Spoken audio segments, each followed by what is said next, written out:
When they grow linen here, it's everywhere. They have access to such a variety of linen. You know, it's like wine. They assemble various origins and various types.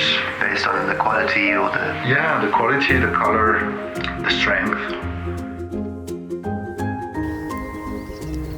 So that's the skin, and then there's the wood, and then this is the fibre.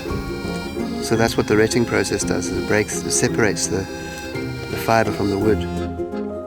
Flax growing is a very small region, in fact, because of the terroir. Yeah, because of the proximity to the sea brings some humidity, and flax like humidity. And you've also got the know-how of the farmers. We went to visit Terre De Lin, and we really wanted to share that experience with our customers and the people who use the product.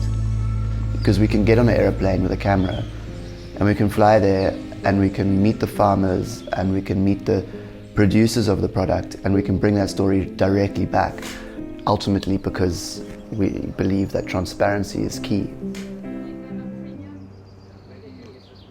What you have to know about Terre De Lin is that we start from breeding varieties, so we produce new varieties of flax, and the main focus on this is to develop varieties that are resistant to disease.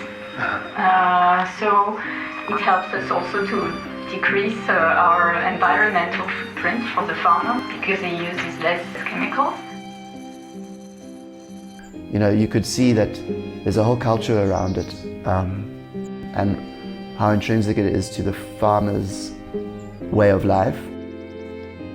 In fact, farmers are more or less our shareholders. Yes. We have a partnership with two other cooperatives in Normandy. We represent approximately 25% of the world supply of flax fibre. It's a nice hybrid, I think, a healthy hybrid between using modern technology, let's say, and historical knowledge. I was quite taken aback by how sort of personal it is. There's this intuitive knowledge, and that's the generational knowledge. I think that's why the best linen is grown in that area. And I think that's what makes it so beautiful, really. It's got that unique understanding that the farmers have to have for it to be good.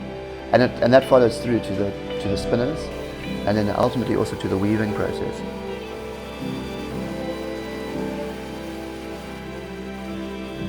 I came away feeling very hopeful that they can maintain that system.